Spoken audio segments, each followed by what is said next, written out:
coming up on today's show? So I'm wanting to upgrade the motor so that it can pull a basically 8,000-pound trailer through the Eisenhower Tunnel at 80 miles an hour. So if you can intercool it, that opens up your doors a lot.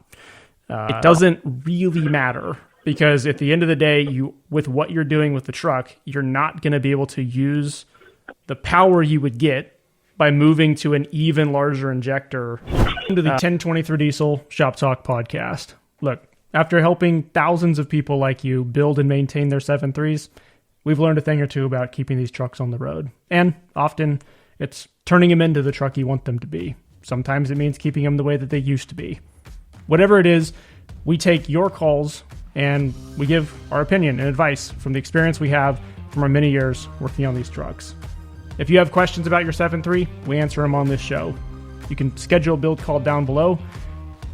Here's the conversations from today. The Econoline E350 vans, one's cargo, one's passenger, and starting with the white one, the white cargo van right now, I already have axles for it. I'm converting it to four-wheel drive. I've already put a bed in the back, and me and my wife do several trips. I live in Austin, Texas, and our big thing is we love going to the mountains. And so the biggest requirement is you have to be able to go through the Eisenhower Tunnel on I-70. I don't know if you're familiar with it in Colorado. I'm not familiar with it. Never been there. I flew through Colorado once. Okay. That's about it. Oh, okay. Where you at, by the way? We're based out of Alaska, so familiar with mountains, okay. Just not Eisenhower necessarily. Right. Well, the Eisenhower Tower tunnel is 11,158 feet.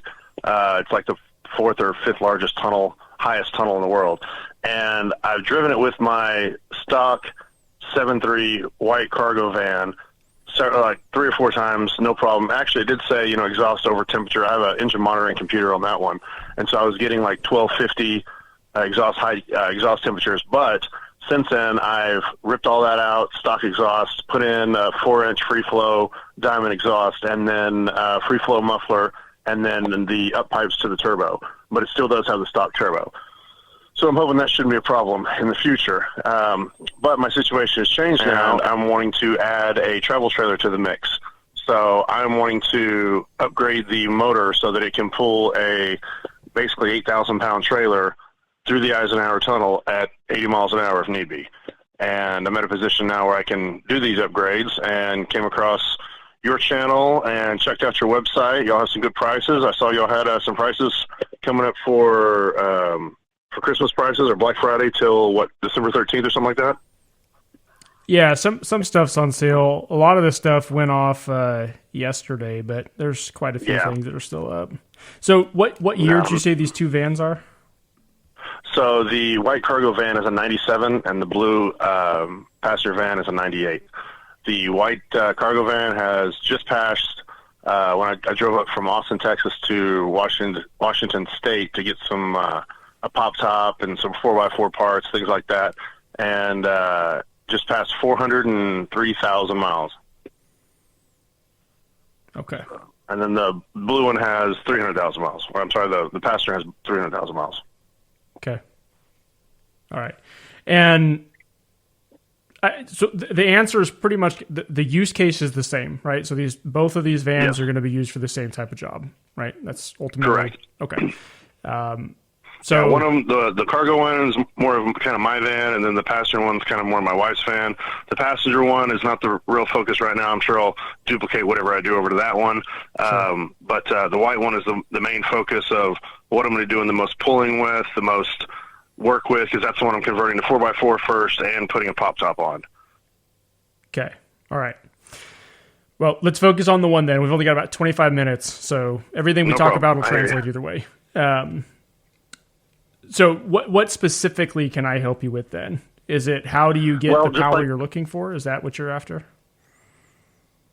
Well, basically just like what is on your email. It says, what injectors are you wanting? What turbo are you needing? What IHOP? In order to do this task that I'm wanting, what is it I need to do to a 7.3 engine in order to accomplish that task? Does that mean I need to do, I have to have a intercooler. I have to have, a KC turbo. I have to have, X size injectors, whatever. I'd like to know that information so that I can determine, all right, am I going to continue on this build, which I'm thinking 80% of me is already going to do that, or do I have to go a different route, which I don't plan on, but that's just my overall thought process. And you're not going to be towing. It's just going to be kind of loaded down. You're going to have your pop-up on the top. It's like the rig itself will be a little bit heavy, but you're not towing heavy with it. Correct. The rig itself, right now, the 97 E350 weighs, I want to say 6,800 pounds by itself dry. Okay. Yeah. Does that sound about right to you? I don't know how much they weigh, to be honest with you. I'm not sure. Oh, okay. It seems a little heavy, but I guess it could be. But it's also the extended. Yeah, you're probably going to be, you're thinking maybe in like the 7,500 to 8,000 pound range then, driving down the road? Once I do, yes, sir, I could see that. Once I do front bumper, rear bumper, new axles, transfer case, all that kind of stuff. Yeah. Okay. Well, let me give you the overview. The problem with vans is always going to be temperatures. Well, that's the first problem. That's the main problem.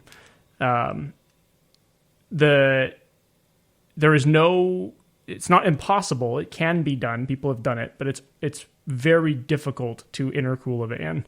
And it sounds like you're pretty handy. You could probably figure out a way to do it, but there's only a few people who have. At least with an air-to-air cooler, you could probably figure out an air-to-water a little bit easier, but then cooling the water still becomes a problem. There's not a lot of surface area.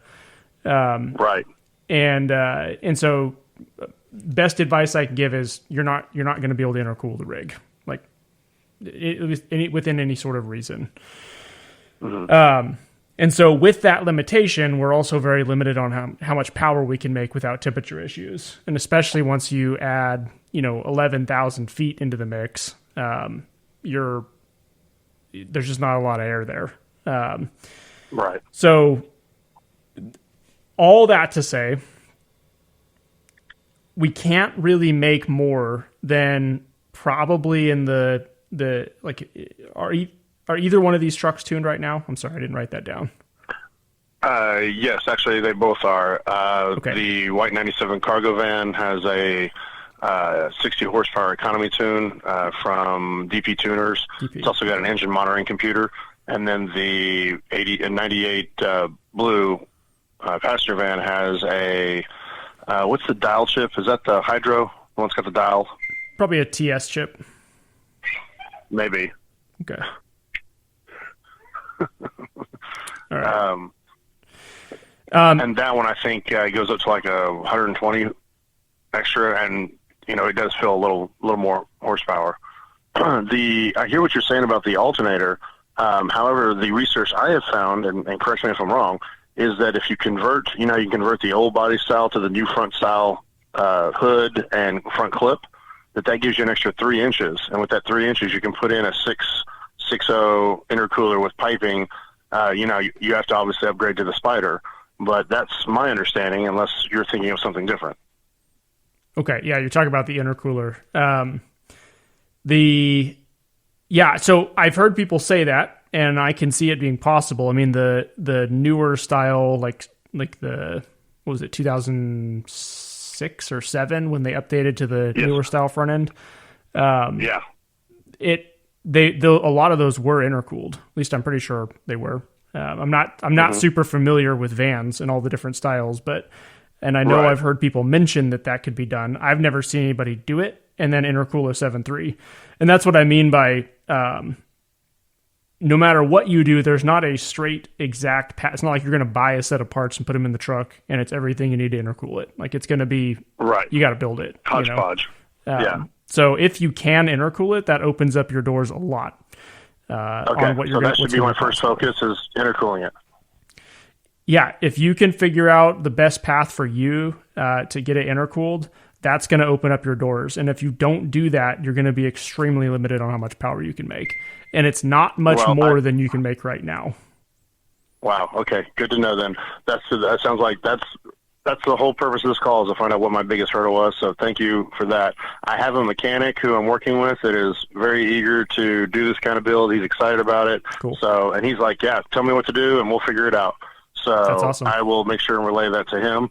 Now, if we are able to jump that hoop, getting the intercooler, like you said, what is going to be the best setup to do the goal that I'm wanting? 8,000 at 11,000 feet. What setup would I need for that?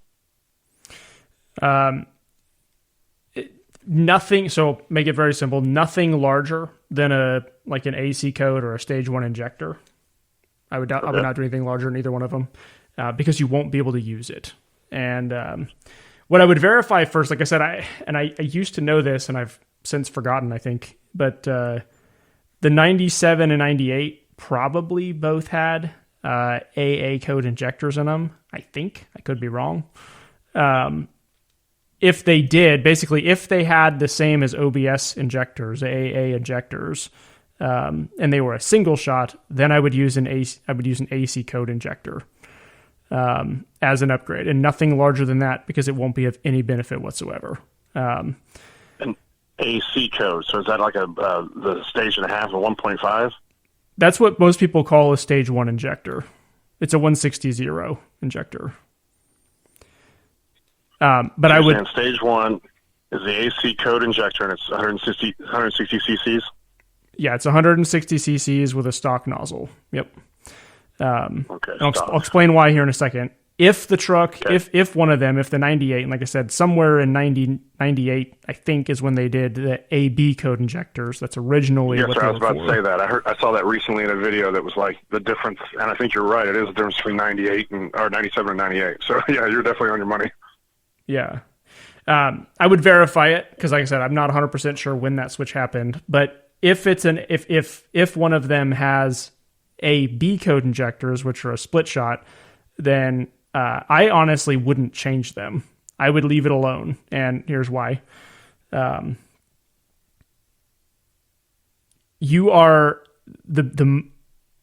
vans are incredibly hard to tune. Almost no one can tune them well.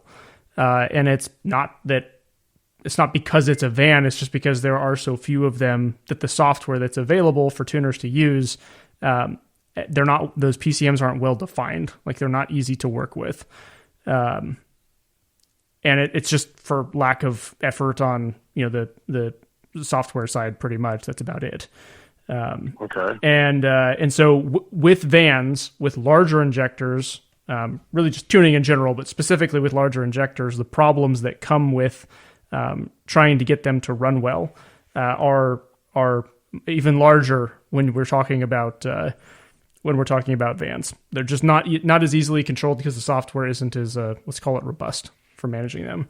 And so, if you want to, probably what I'd recommend is whoever you ultimately want to use for tuning, I would contact them and see what their thoughts are. Like, if they're very comfortable with getting a larger than stock or different than stock style injector running well, because the potential for problems is a lot higher with a van. And if you if it, like I said, if it has an AB code injector, you don't really need more fuel than that. Like, if you intercool the truck and you have a great turbo for it, and you have a HPOP that'll keep up, and your fuel system keeps up, if everything else is great, at 11,000 feet especially, you're not going to be able to use more than about probably high 200s to 300 horsepower and keep the truck cool. Like, even if it's intercooled and all that, that should be enough power to do what you're looking for. But you're just not going to get more than that. And so, and you can do that. You can do that on an AB code injector. At least you can get real close. Okay, I see what you're saying. And so I would not introduce all the problems that come with a larger injector, which would be switching to a single shot in that case. I would not introduce those problems if I were you. I think it's going to turn into more of a headache than it's worth. But if it has AA codes, like if your 97 had single shot AA codes in it, then switching to an AC code, you don't, like, all the idle issues and smoke issues and stuff that come by switching from a split to a single aren't an issue anymore.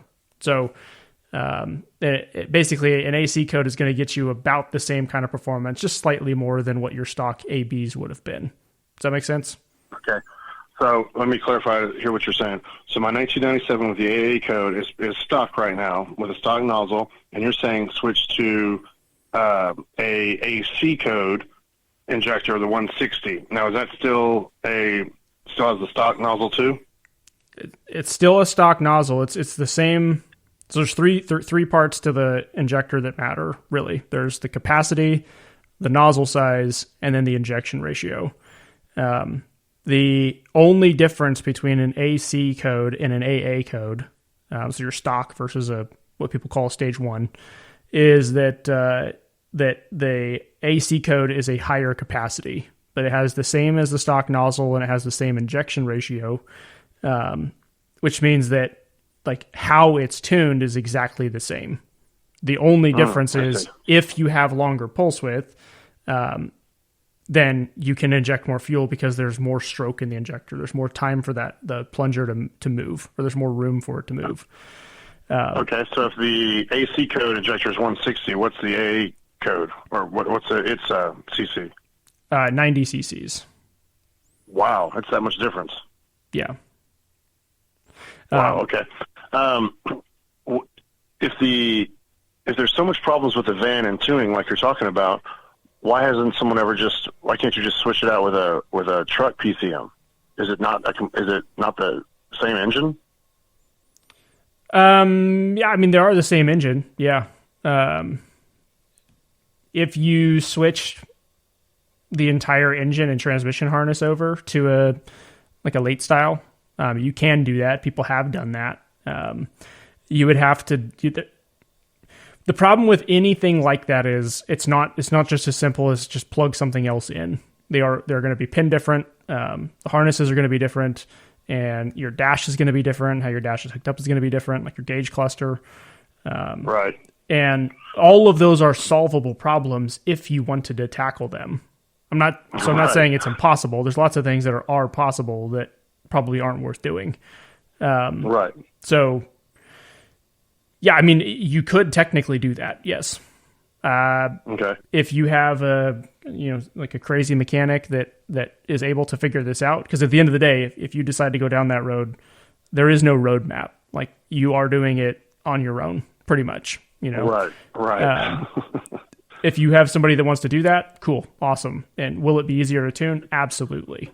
But this is, I guess, what I'm saying is, it doesn't really matter. Because at the end of the day, with what you're doing with the truck, you're not going to be able to use the power you would get by moving to an even larger injector.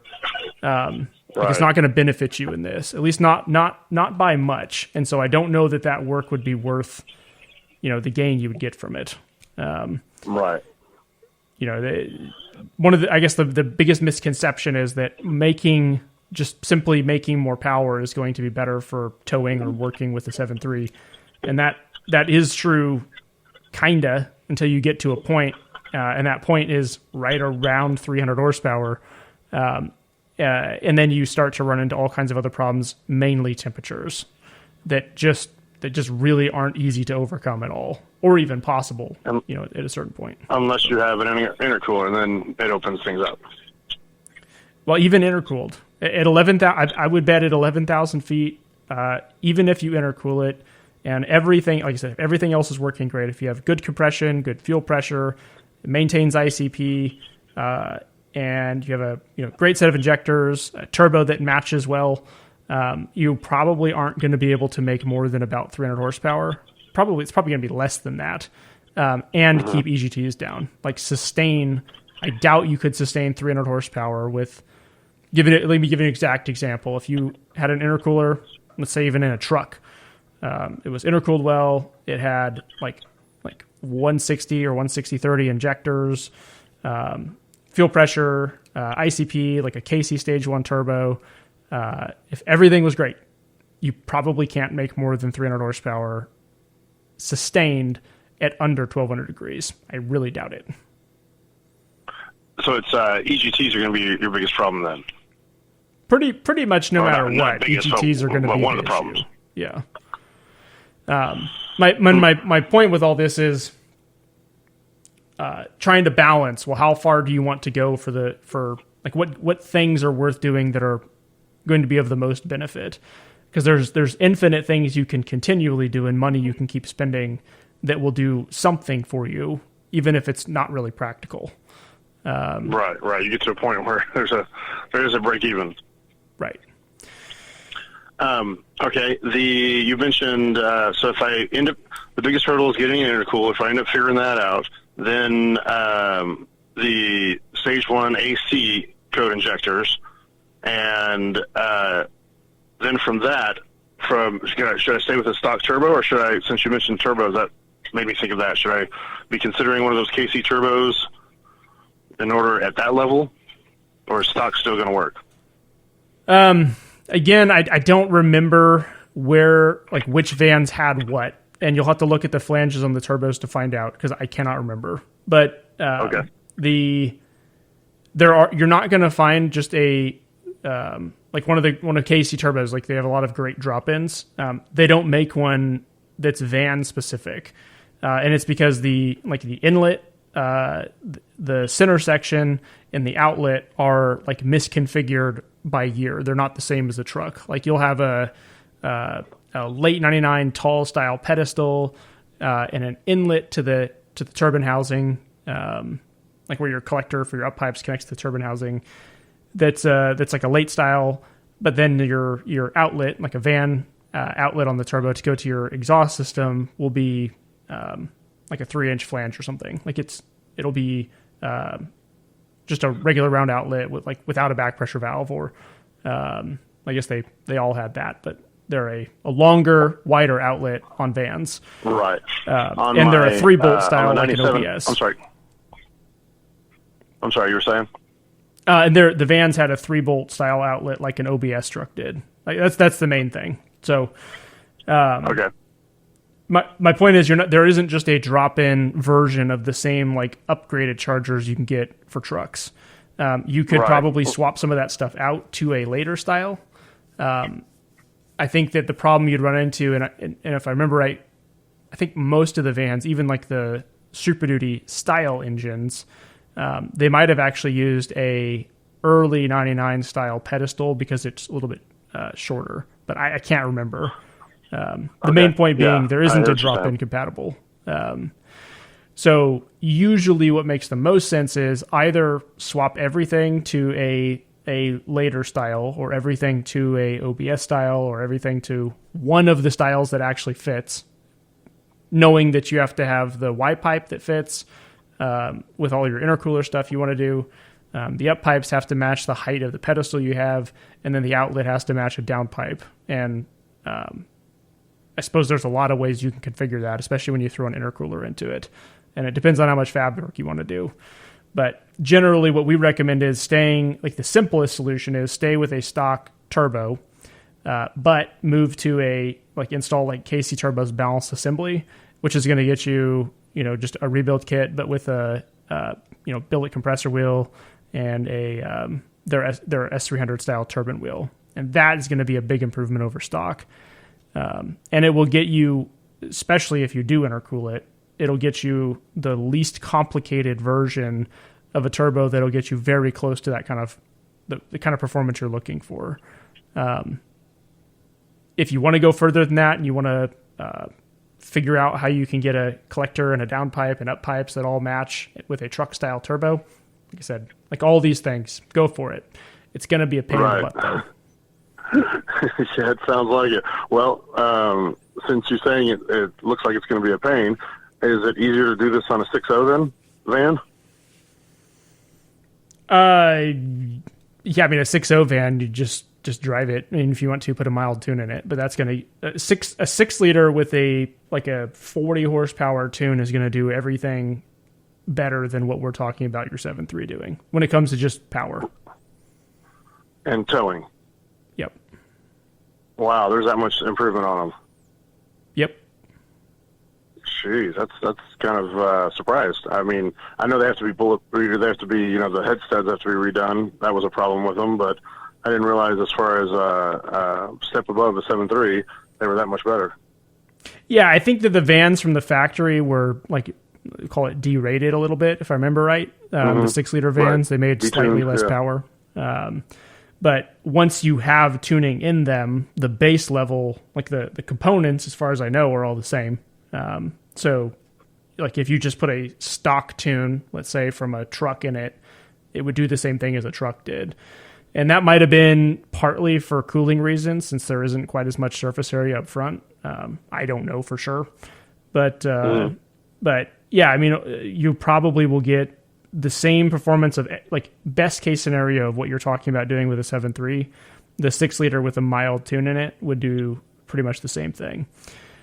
It won't likely be as reliable.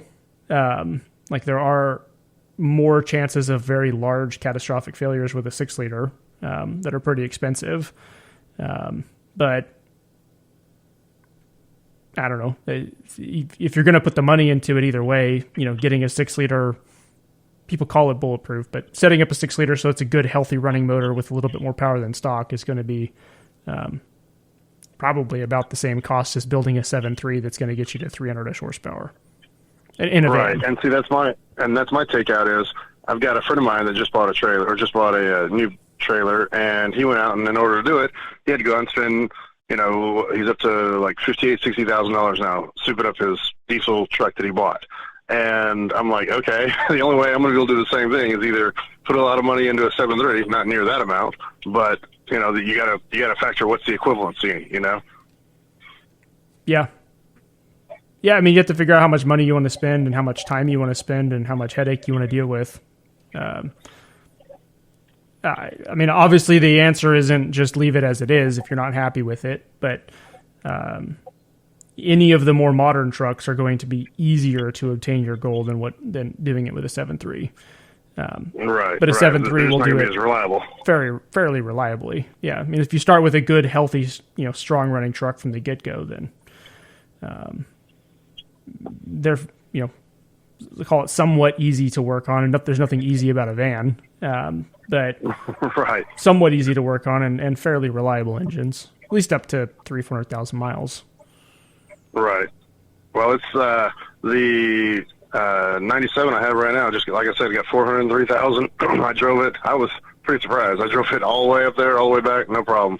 Mm-hmm. And so that's why I was going to. Oh, but the problem is though, I did have an injector go out, and so that's why I'm like, okay, well now I'm at a point now where I can upgrade the injectors, and so I want to do this call. But it sounds like I need to work on the intercooler first, make sure that's going to get taken care of before I start looking at upgrading stuff. Otherwise, just stick with stock.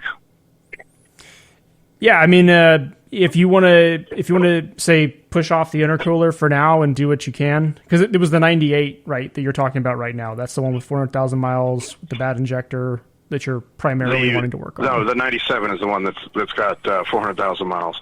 That's got the AA injector. Got it. Okay, so if you replace those 90cc. injectors, you can just stick an AC code injector in it and do nothing else. You can just drop it in and drive it like you always have. Not that that's the end goal, but if you had to get it running again, you can do that because it's the same. Absolutely, and that'll be so much of an improvement because it's going from 90 cc's to 160. If you took the tuning out of it and you put an AC code injector in it, you wouldn't know that they weren't stock. But if you do tune it and then you do have good, you make sure you maintain fuel pressure and you have proper injection pressure and all that, they have the potential to make more power. And that's just because with proper tuning for them, they can hold the injector open longer and actually get that fuel out. Whereas the 90 cc's would just stop, like your plunger hits the bottom of the barrel and that's the end. There's no more fuel. But up to 90 cc's, up until both injectors use 90 cc's, then both injectors will run exactly the same. Okay. So it sounds like some injectors are what I need in order to get the 97 with the 403,000 miles and the one bad injector out on the road again. And then once you get that worked out, then work on getting the intercooler. Once the intercooler gets worked out, then I can upgrade turbo and start doing other upgrades. The intercooler is going to be the next huge hurdle after obviously fixing the current broken injector. Did that summarize everything correctly? Yeah, or start with doing all the stuff that is somewhat simple to do. And if you're still not happy with the power because you're fighting EGTs all the time, then add an intercooler. It doesn't matter what route you go with it, but if you wanted to start with what's like practical to do with just stuff you can put in the truck, then that would be AC code injectors probably in the 97 as long as it has AAs, and like a balanced assembly rebuild kit from KC Turbos in the turbo. Replace your up pipes while you're in there. Make sure there's no leaks.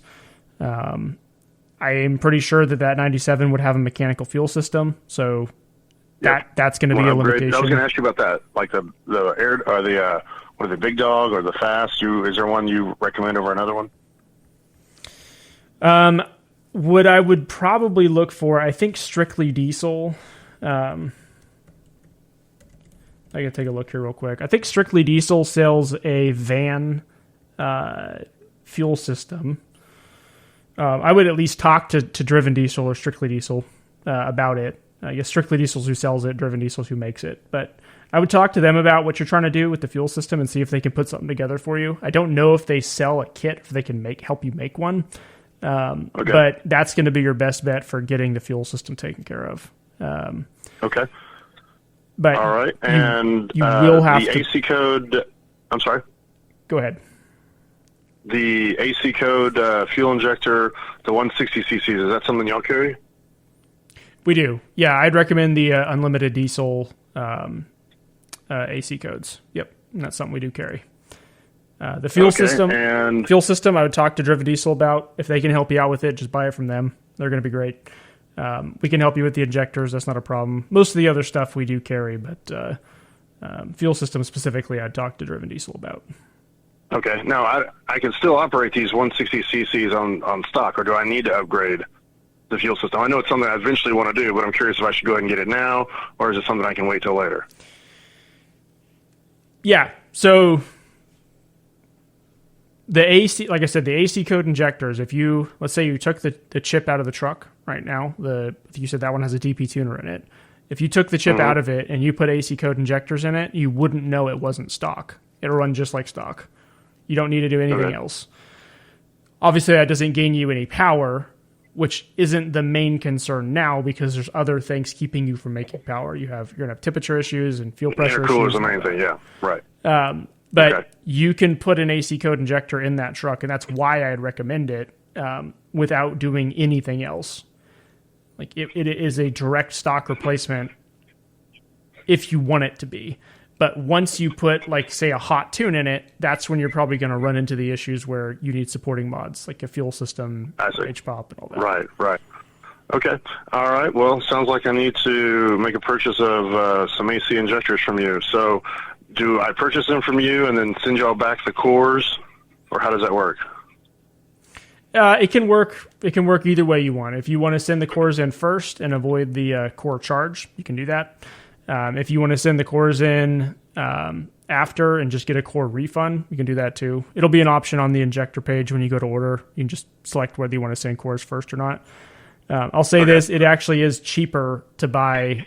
It's cheaper to pay the core charge and get it refunded later because you're going to have a return label included with the new ones, along with really good packaging. And 7.3 injectors are so stinking heavy, they get damaged in shipping if they're not packaged well. So what I'd recommend doing is just order them, pay the core charge. You'll get really good packaging and a return label that's already paid for. We'll cover it. You'll just stick your cores back in the same box, slap the label on it, take it to UPS, and you're done. But sounds good. Yeah, that's the simplest way to do it. All right, so I'm going to get some AC code injectors, 160. Go ahead and get those now so I can get my van back on the road, and then work on getting the intercooler. Once I get that solved, I will come back and start hunting down some other stuff. Okay. Well, if you have any questions along the way, I know that's a complicated project, but if you have questions along the way you think we can help with, definitely give us a call back. And look forward to seeing how this project goes. Let us know. Appreciate you, sir. Thank you. Yep. Bye. So we get calls like that all the time. And I do find it interesting. Earlier today, we had somebody call in and mention, I think it was from episode 63, This guy was having problems with his truck dying, and it seemed to be kind of at random. Wasn't exactly sure what was causing it. And we had a guy from Texas call in and say, "Hey, I listened to the show. Want to let you know, I haven't heard you mention it, but it could be a connection problem with the Hydra that just needs to add some solder to the pins." PHP has a really good video about that on their YouTube channel. We can link it down below too. That is a common thing. I don't know in this case that is the issue. It could be. It could just be that the board is too thin or too much material had been taken off. So when the PHP Hydra is connected, it's not making good contact. And if you're bouncing down the road, the chip can move or something like that. It's possible. And it is worth bringing up because a lot of times if you have connection problems, there's no obvious thing that's wrong. It could just be that the board is too thin and it can't make a good contact. So I figured I'd bring that up. He brought it up in a phone call earlier. He just called in to let us know that that's possible. I appreciate the feedback. We hadn't ever brought that up before, but it is something that can happen. So if you have connection problems, definitely check your board. Check PHP's videos. They've got a really good video breaking down what to look for and what might be wrong. Like I said, we'll link that down below. As for this van call, though, I want to say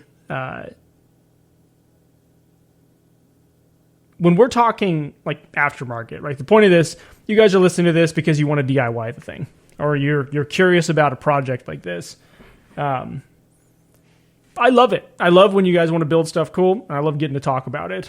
But no, my role here is to kind of encourage you in some of the complicated stuff along the way and decision making, more to help plan an end goal. What are you looking to do? And let's kind of help you build a roadmap to get there. Knowing that there's limitations. I'm not going to be able to tell you how to intercool your van. I can't tell you what bolts or cuts to make or anything like that. That's not the format of this show or what we're here for. That would be for you to figure out or a shop to handle. But if you want advice on, injector sizing or what stuff like this, should you intercool it? What are the potential problems with it? Is it going to be of enough benefit to be worth, this build, stuff like that? Give us a call. Happy to have you on the show. And, if you guys appreciate the format, it's all that matters here. We have these conversations every day, regardless. Have for years. We've done this many thousands of times. And I think that there's been some really good feedback. I think you guys are, enjoying getting to kind of hear other people's conversations. And I hope you want to join it too. If you guys want to join the show, fill out a build plan down below. If you want to talk without being recorded, we can do that too. We'll ask you in the phone call if you want to join or not, if you want to record it and share it. We don't have to do that, but we're primarily focusing on anytime you want to set up a call like this, we are intending to record them, edit and then publish them so that more people that are in your position can learn along the way from, I can learn with you. You guys do crazy stuff I wouldn't have thought of, which is kind of cool. So thanks for watching. I've got your form here. And it looks like you're starting out with a truck that already sort of has some stuff done to it. It looks like injectors. Yeah, it has an e-fuel kit, stage 1.5 injectors, which I believe are 175 cc and a hydro. Okay. All right. And, I was talking to another guy, and that's more or less why I booked it with you. I'm not really quite sure exactly what I want to do because I half-assed mechanically inclined, but kind of newer to the diesel game, so I thought I'd talk to someone that does this for a living and knows what's going on. Sure. Okay. What specifically can I help you with? More or less just lead me down the right road for what I need. I kind of have a rough basis of what I want to get to. Okay. What kind of condition is the truck in right now? Pretty fair condition. When I bought it, buddy that bought it before me, he got it from somewhere up north and put a whole bunch of money into it. And then, he actually was building a Fummins, same truck, just a Fummins, and he just sold it, and I fell in love. Okay. And you don't know exactly what injectors are in it right now? It's SDK, I know, is the shop that did it. Okay. And there, yeah, all I know is it's a stage 1.5. I could get that. I'm sure if I asked them around. But, yeah, no, I'm not exactly sure the branding, exactly what they did for nozzles and all that. Just I know it's a stage 1.5. Yeah, if it's SDK Performance that did it, I'm quite sure that they're probably unlimited diesel injectors. I don't think they sell anything else, which is great. Great injectors. Okay, so I guess what do you want out of the truck? Like, I don't know if I can help you figure out what you want from it. I don't tow with it really much at all. Like, maybe the odd thing here and there. More or less, just I want something for the weekend, something to have some fun with, of course, but also reliability. Like, I'm not trying to build a pull truckers, nothing crazy to. You just dumping money into it every weekend, rebuilding shit. So, yeah, but I like to have some jam in her. Okay. Are you happy with the power it makes right now, or do you want to make more? Make more. It's don't get me wrong. It's you always want more. Okay. Is it so you don't work with the truck? You don't really tow with the truck. It's just a hobby. It's a toy. It's something to drive around with. Yeah, enjoy. More or less. Yeah, like I daily drive it, but yeah, more or less it's okay. Yeah, more of a toy. How many miles are on the engine? Do you know? There's 330 kilometers. So I'm not sure what that is in miles, but 330. Probably about 270-ish, 280,000 miles, something like that. Okay. Yeah. All right. Well, I guess I can lay out some ideas for you. Maybe we can start putting in guardrails and figure out where you land.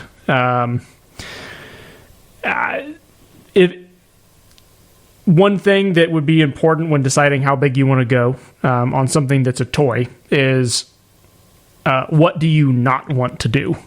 That might be a good place to start. So if you want to get above like high 400s to mid 500 horsepower range, you at a minimum are going to need to do like top end work, say head studs, valve springs, push rods. I'm pretty into that stuff. Like I'm more or less trying to get as much as I can get out of those injectors. I don't really want to put a different set into them. Okay, but it's good guardrail. Yeah, like I'm going home here next. I'm just up at work, and I get home in a week, and then I'm ripping her out, and I'm more or less going to do like anything that I see is needed. Of course, I'm going to put some head studs and all the gaskets I can into it, and yeah, that's more or less like I'm totally prepared to throw what I need to it. So I'd rather do it all now and have it as good as I can get it. Okay. Does it? Like I said, reliability is a bigger thing. I don't want to be, stranded. Okay, so don't want to change the injectors. That's good information.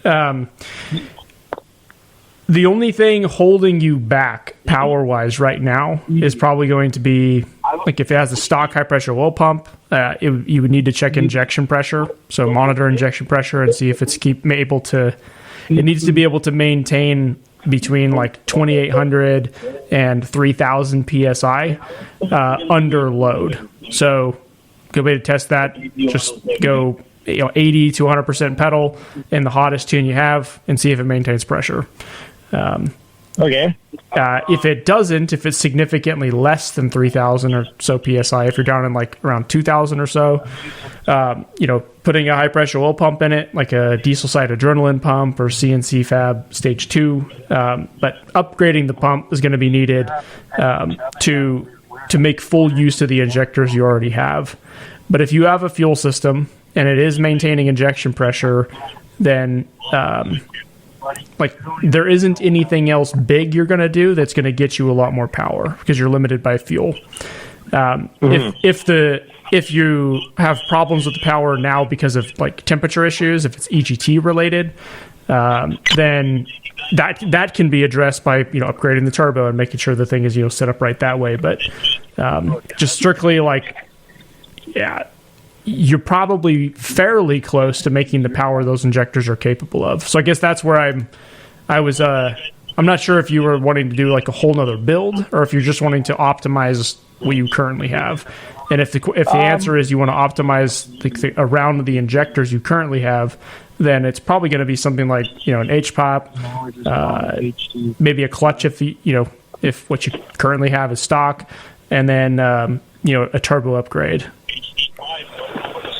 What do you suggest for like turbo wise? Like I've been looking at the KC one, stage 1 and stage 2, and I'm not really sure which one would be a better fit. So anything, let's say a stage 1 injector up to a stage 1.5. So any injector between a 160-0 and a 180-30. I would pretty much always recommend using Casey's stage 1 turbo. They're 6370. The only time that I would use their stage 2 with those injectors would be if it was an automatic and it was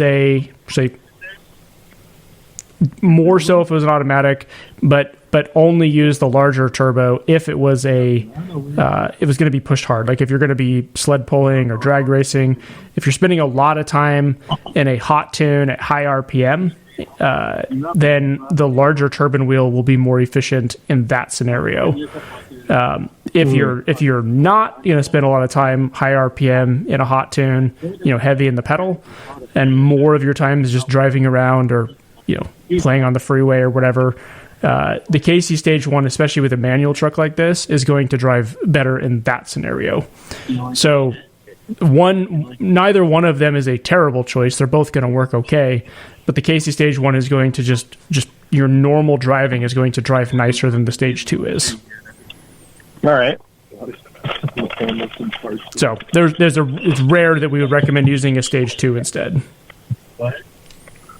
Okay, well that answered my question. Yeah, good. And I don't know if you've seen. Does it show you what I listed on there for parts at all? Because I was looking on your site and I added a bunch of parts, but I'm not sure if you guys seen them. Like parts you were looking to buy, is that what you're talking about? Like, can you see a shopping cart? Okay.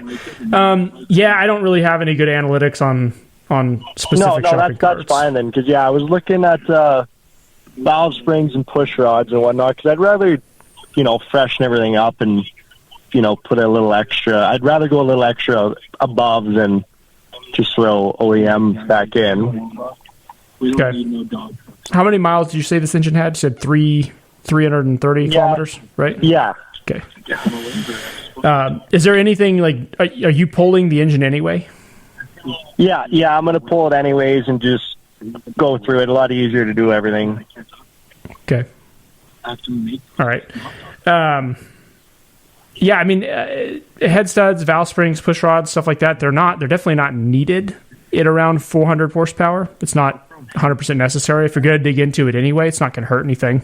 It's certainly not a bad idea. Kind of what I was figuring, to do, it's not going to hurt anything to upgrade it. Yeah. And it's a pretty fair price. A set of push rods and the valve spring set is, really not that much. Sure. Which ones were you looking at? I was kind of humming between those 910 ones and whichever one was the next step to that. And I was also, I can't remember if it was your website, but I've been thinking about, what's your thoughts on a cam, a stage 1 cam in there? A cam isn't going to do much for you. So the only time I'd recommend changing the cam is if you are already completely rebuilding the engine and you also have to replace the cam because of damage. Then it might be worth upgrading it. If you already had to buy one. But there's not going to be very much benefit to any cams, especially on a smaller build like this. And certainly not worth the money it costs to buy one, unless you already had to buy one.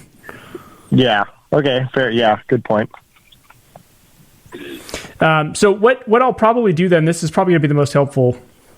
I can send you over a build list of all the major components it would take. It doesn't include the engine stuff, but it sounds like you've already got that Like you're already kind of familiar with that. But like when it comes to like HPOP or fuel system or turbo or up pipes or any of the other stuff it takes to make the power you're looking for and have it be efficient. Same thing with like intercooler if you want to intercool it, which is probably going to be, it's more beneficial the more time you spend under load. But even just, your normal driving around, it definitely can be beneficial for keeping EGTs down and using the power you have.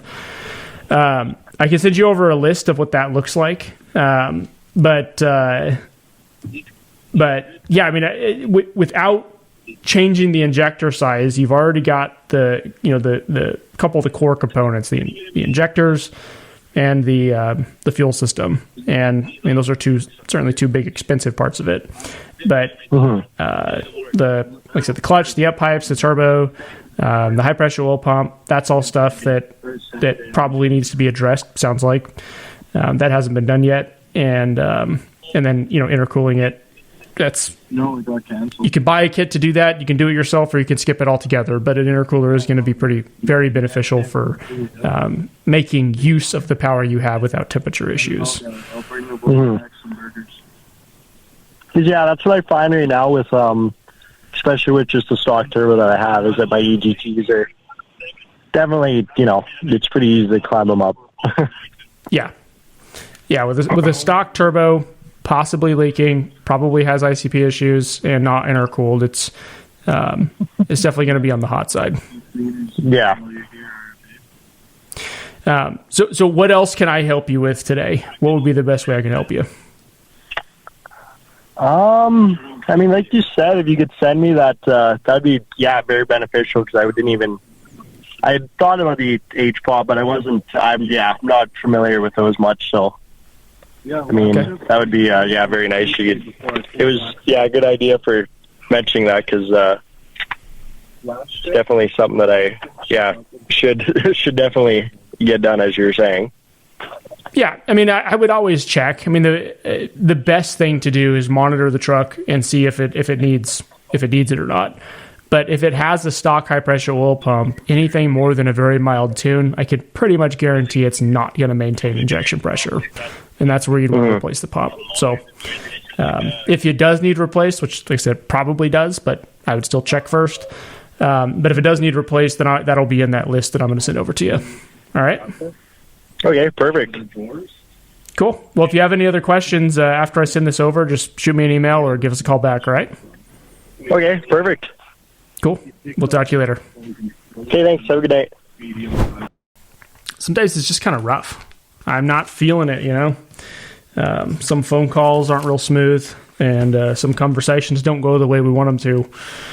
But, ultimately, I hope that everybody gets to walk away from this learning something they didn't know before, even if I don't think that I was able to be all that helpful. So we're going to send this guy over a list, and same build list. You guys have already seen it, but if you have an OBS and you're looking to be in that mid to high 300 horsepower range, if you're looking to do a build that doesn't require you to do a lot of top end work but still push the truck as far as you can, on your OBS, I'll put that build list down below and you guys can check it out. It's just a fairly complete parts list of what we'd recommend doing. But yeah, I mean, something else that comes up, it comes up a lot in these conversations, but I don't see it talked about a lot online or anything, is mileage. I mean, when mileage and time, when you've got a truck that's, 20, 25 years old and, it's got, 250 to 300,000 miles on it, jumping right into a build, looking to actually build the truck because it's, kind of clapped at this point. Most of them are. It's not even that if you were starting with a healthy truck, it would be a problem to make this kind of power, It's that you're starting with a truck that has 300,000 miles and is 25 years old, and there could be, plug issues or wiring issues, sensor issues, base engine issues that are fairly unnoticed, transmission issues. It could be your front end, your brakes, your U-joints, your ball joints, whatever. There's tons of other stuff that can go wrong. And what we want to avoid is digging into a project that turns into a nightmare. That's what we care about. And that's what these calls are for, is to mostly help avoid avoid a nightmare situation and come up with a plan that's going to be, efficient. It's going to be a good use of money and time. And then, maybe even identify whether you're the person to do the work or if it's somebody else. Some of these custom projects like the vans, the guys want to build, it sounds like he's down to do the work on it and figure it out. That's awesome. Sometimes it's like, I don't even have a scan tool and I'll never get one. Well, you can do the work on it, but when stuff goes wrong, man, it can get bad fast. And then a lot of times you won't even have the support of shops to help you anymore. And that's the thing we want to avoid a lot. And why I think that, our perspective can help people because, we have a diesel repair shop. We get to see all sides of it. And we work with enthusiasts too that buy parts and do the work on their own. So thank you guys for listening. I hope you enjoy the show. If you like the video format, let us know. If you'd rather just do audio, we could do that too. But we're going to try out video here for a little bit. And we're going to be releasing a segmented show like this at least once a week for the next few weeks, kind of get a feel for this format, changing the calls over to where they're part of the show instead of just having a conversation on the phone. And so just know, anytime you guys fill out a build plan right now, you'll be asked if you're willing to be recorded and put it on the show. And so far, most of you guys are. Actually, I think everybody said, sure, let's do it. And it seems like the response has been good, like you're enjoying this too. So if you guys enjoy the show, feel free to please share it with anybody you think it'll help. We're going to cut this up into clips also. So if you want to get just like certain sections of it, that's in our clips and reels all over Facebook and Instagram and TikTok and all the other places. Thanks guys for listening.